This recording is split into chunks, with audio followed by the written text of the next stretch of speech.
कक्षा में आपका स्वागत है। जैसे कि हम आपको कक्षा 4 में भिन्न सवालों के बारे में बता रहे हैं। हम पहले भिन्न सवालों को हल कर चुके हैं और भिन्न संख्याओं के बारे में हम पहले आपको पूरा समझा चुके हैं कि भिन्न संख्या जो होती है, जैसे मान लो मैंने लिखा है यहाँ पे ये संख्या। अब इस संख्या को हम बोलते कैसे हैं? 3/2, 3/2। अब इसमें जो ऊपर वाली संख्या जो होती है वो कहलाती है आपकी अंश, और नीचे की जो संख्या होती है वो कहलाता है हर, और बीच में ये जो लाइन कहते हैं इसको हम बोलते हैं बट्टा, यानी बट्टे की लाइन कहलाते हैं। ये सब भिन्न संख्या के बारे में हम पहले आपको पूरा समझा चुके हैं। आज हम केवल आपको रिवीजन के तौर पर इन सवालों को हल करने का तरीके या इन सवालों को करने का अभ्यास करवाएंगे, जिससे आप इनको भूल ना जाएं। तो जैसे सबसे पहला सवाल हमने लिखा हुआ है 1/2, 1/3 प्लस 1/4। तो जैसे अगर सवाल उतारे वापस 1/2 प्लस 1/3 प्लस 1/4, तो इन सवालों को आपको हल करना है। तो ऊपर वाली संख्या अंश होती है और नीचे वाली हर होती है। तो इन सवालों को हल करने के लिए आपको जो नीचे जो संख्या दे रखी है हर वाली, इन हर संख्याओं को क्या लेना होता है? लघुत्तम। तो हम 2, 3 और 4 इन हर संख्याओं का क्या निकालेंगे? लघुत्तम। जैसे 2, 3 और 4। तो सबसे पहले हम सबसे छोटा अभाज्य अंक लेते हैं, वो होता है 2। 2 का भाग आपको 2 में, 3 में और 4 में लगा कर देखना अगर जाता है तो 2 में जा रहा है एक बार, 3 में नहीं जा रहा तो 3 अपने स्थान पे वैसे का वैसे ही उतर जाएगा। फिर 2 का भाग 4 में तो कितनी बार जाता है? 2 बार। तो ये हमने लगा दिया 2। फिर आपको देखना 2 आया हुआ है यहाँ पे, तो हमने फिर इसका अभाज्य अंक लिया 2। 1 का 1, 3 में नहीं जाता, 3 वापस अपने स्थान पे, और 2 एकम 2। अब केवल नीचे रह गया 3, और 3 अभाज्य संख्या होने के कारण केवल स्वयं अपने ही पारे में आता है। तो 3, 1 अपनी जगह पे, 3 एकम 3 और 1। तो हमारी जो संख्याएं बनी वो 2 × 2 × 3। 2 को 2 से गुणा किया 4, 4 को 3 से किया 4 × 3 = 12। तो हमारा जो लघुत्तम निकला वो कितना आया? 12। तो यहाँ हमने लघुत्तम के लिए लिखा 12। अब आपको क्या करना है कि इस सवाल को हल करने के लिए आपको जो ये हर संख्याएं दे रखी है, इन हर संख्याओं का भाग इस लघुत्तम में लगाना है, और लघुत्तम में लगाने के बाद जो इसका उत्तर आएगा उस उत्तर को आपको अंश के साथ क्या करनी है? गुणा करनी है। क्या करनी है? गुणा करनी है। जैसे पहला आपको जो भिन्न संख्या दे रखी है वो है 1/2। तो 1/2 के अंदर जो हर संख्या है अपनी वो है 2। तो 2 का भाग हम किस में लगाएंगे? 12 में लगाएंगे। किस में लगाएंगे? 12 में। तो कितनी बार गया? देखिए 2 एकम 2, 2 दूनी 4, 2 तिया 6, 2 चौके 8, 2 पंजे 10, 2 छंगे 12, यानी 6 बार गया। तो 2 का भाग 12 में लगाने पे हमारे पास आया 6। अब इस जो हल आया है इस हल को हम अंश से क्या कर देंगे? गुणा कर देंगे। तो यहाँ हमने लिखा 1 × 6, फिर प्लस का चिन्ह है, ये हमने प्लस का चिन्ह लगा दिया। अब इसी प्रकार से आपको 1/3 का करना है।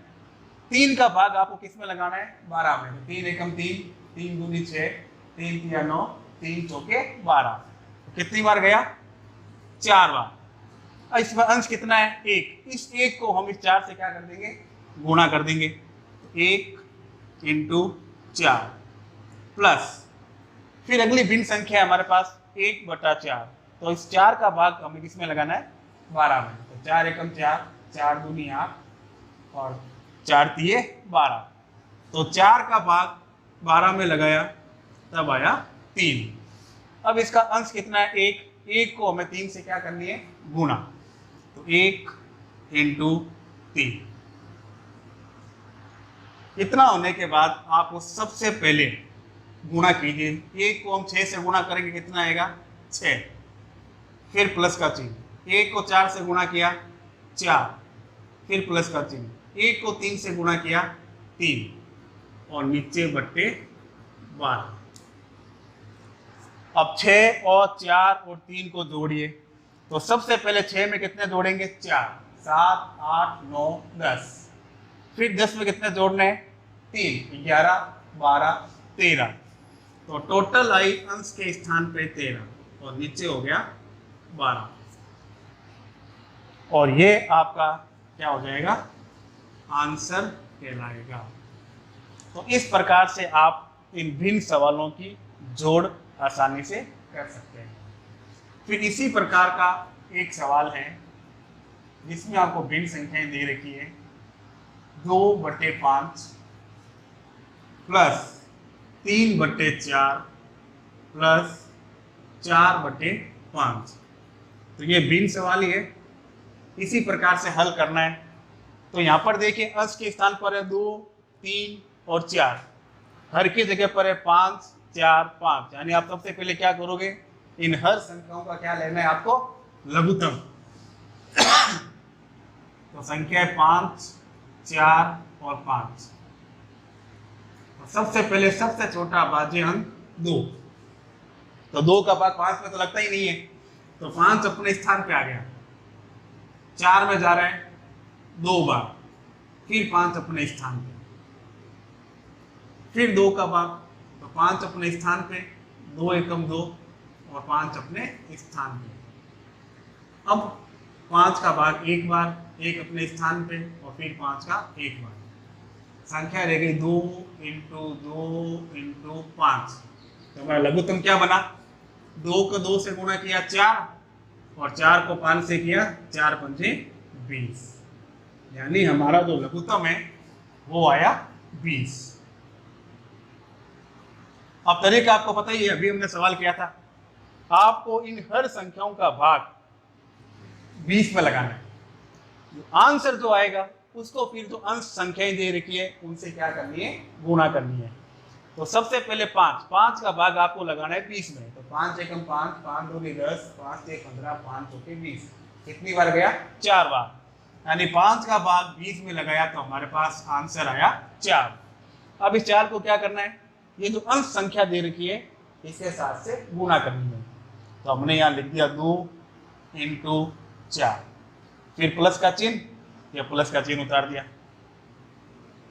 उसके बाद में अगली भिन्न संख्या है 3/4। तो इसका हर है 4, 4 का भाग इसमें लगाएंगे 20 में। तो 4 एकम 4, 4 दूनी 8, 4 के 12, 4 चौक 16, 4 पंजे 20। कितनी बार गया, 5 बार। अब इस 5 को क्या करेंगे, ये अंश जो दे रखा है 3, इससे गुणा कर देंगे। तो 3 × 5, फिर प्लस, फिर 5 का भाग 20 में भी लगाया था हमने, 4 बार गया था। अब इस 4 को हम 4 से क्या कर देंगे, गुणा कर देंगे। तो 4 × 4, 2 को 4 से किया, 4 दूनी 8, फिर प्लस का चिन्ह, 3 को 5 से किया, 3 पंजे 15, प्लस 4 को 4 से किया, 4 चौके 16 बटा 20। अब संख्या है हमारे पास 8, 15 और 16। तो 8, 15 और 16, इनको क्या करना है, जोड़ना है। तो सबसे पहले 8 के अंदर कितने जोड़ेंगे अपन, 5।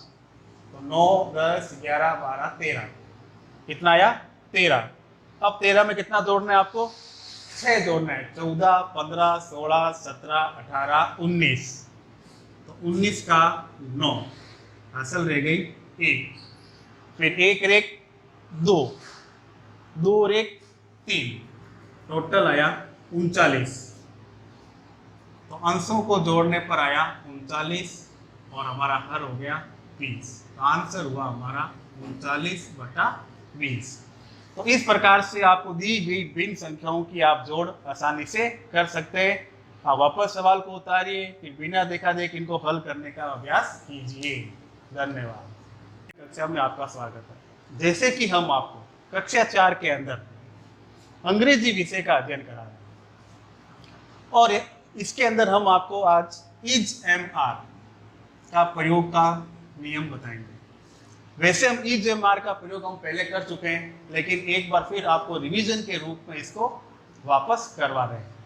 तो इज एम आर का जो प्रयोग हमने पहले किया था, तो उसके अंदर जो सबसे पहले था वो था इज का प्रयोग, यानी इज के द्वारा वाक्यों को बनाना और उनको समझना और उनको सरलता के साथ पढ़ना। अब देखिए, हम हिंदी वाक्यों के अंदर कि इज का अर्थ क्या होता है? हम कहते हैं राम जाता है, राम एक अच्छा लड़का है, सीता गाती है, मोहन एक अच्छा लड़का है। तो इज का अर्थ क्या होता है? क्या होता है? अब इज का प्रयोग ही, सी, इट या सिंगुलर सब्जेक्ट के साथ होता है। ही, सी, इट या सिंगुलर सब्जेक्ट के साथ होता है। जैसे कि यहाँ सेंटेंस लिखा हुआ है, ही इज ए बॉय। इसकी हिंदी क्या होती है? वह एक लड़का है। वह एक लड़का है। ही इज ए बॉय। अब देखिए, ही क्या है? हमारा सब्जेक्ट क्या है? ही मतलब वह किसके लिए यूज होता है? लड़कों के लिए। तो ही इज ए बॉय, वह एक लड़का है। दूसरा sentence, she is a girl. इसमें हमारा जो सब्जेक्ट है वो है सी, यानी वह एक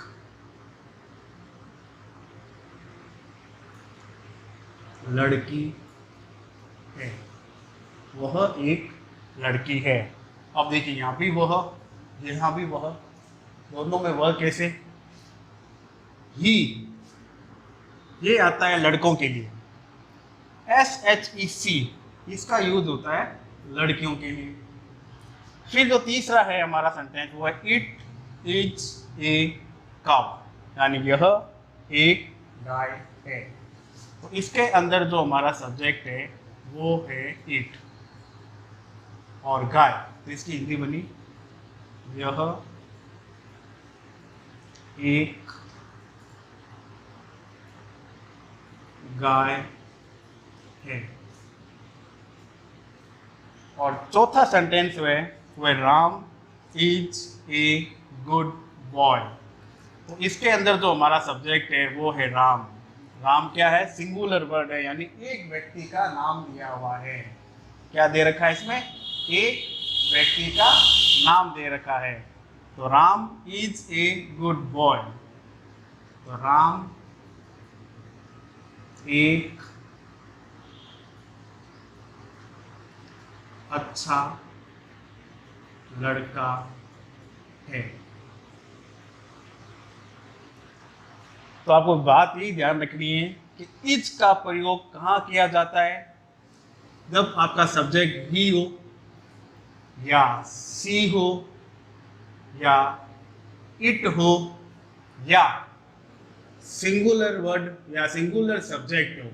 सिंगुलर सब्जेक्ट के अंदर आपको एक वस्तु का नाम भी हो सकता है, केवल व्यक्ति का नाम भी हो सकता है, यानी एक से संबंधित होगा, वह सिंगुलर सब्जेक्ट होता है। तो पहला जो सेंटेंस हमने लिखा था वह एक लड़का है, यानी he is a boy. She is a girl. फिर it is a cow. Ram is a good boy, यानी ये इज के प्रयोग है। अब देखिए, यहां पर मैंने कुछ वाक्य लिखे हैं। यहां मैंने लिखे हैं कुछ सब्जेक्ट, जिसके अंदर है H E he, SHEC, IT it, एक नाम लिखा हुआ है RAM राम और SITA सीता, और बीच में इज का प्रयोग है। और यहाँ ऑब्जेक्ट लिखे हुए देखो, teacher, nurse, a horse, a student, A good girl और ए चेयर। आपको इन सब्जेक्ट को लेते हुए, इज का प्रयोग करते हुए और ऑब्जेक्ट को साथ में लेके एक वाक्य पूरा करना है। जैसे मान लीजिए सबसे पहले ऊपर लिखा हुआ है ही के साथ हमने जोड़ा इच को, तो ये बना ही इच। अब इसमें से आप किसी भी एक सब्जेक्ट को लेते हैं, लेकिन मैंने लिया यहाँ पे इच ए टीचर। क्या लिया? ही इज ए टीचर। अगर इस सेंटेंस को यहाँ पे लिखें तो ही इज ए टीचर, यानी वह एक अध्यापक है, वह एक अध्यापक है। तो इसी सेंटेंस को अगर मैं सी के साथ जोड़े यहाँ पे, सी इज ए टीचर, तो हमारा दूसरा सेंटेंस बना सी इज ए टीचर। तो आपको पता है कि ही पुरुषों या लड़कों के लिए यूज होता है, सी महिलाओं या लड़कियों के लिए यूज होता है। तो he is a teacher, she is a teacher, यानी यहाँ टीचर जो है वो व्यक्ति है और यहाँ जो टीचर है वो महिला है। तो he is a teacher, she is a teacher. अब सब्जेक्ट आपके यही रहेंगे। अब आपको जो सेंटेंस जोड़ने हैं, मान लीजिए मैंने ये लिया राम, तो मैंने जोड़ा इज से, तो राम इज, और इसके बाद मैंने यहाँ लिया ए स्टूडेंट, तो राम इज ए स्टूडेंट। तो हमारा सेंटेंस बना, यानी वाक्य बना राम इज ए स्टूडेंट, यानी राम एक विद्यार्थी है। फिर नीचे सीता दे रखा है, अगर सीता को हम इज से जोड़ें तो सीता इज, इसको भी अगर हम लिखें और इसको मैंने कनेक्ट किया ए गुड गर्ल, तो हमारा तो वाक्य बना Sita is a good girl. तो Sita is a good girl. फिर आप स्वयं भी इन सब्जेक्टों को के साथ इज का प्रयोग करते हुए, इन ऑब्जेक्टों को लेते हुए खुद स्वयं वाक्यों का निर्माण कर सकते हैं। तो इसको वापस सारा को पढ़िए, समझिए और वाक्यों को स्वयं लिखने का और पढ़ने का अभ्यास कीजिए।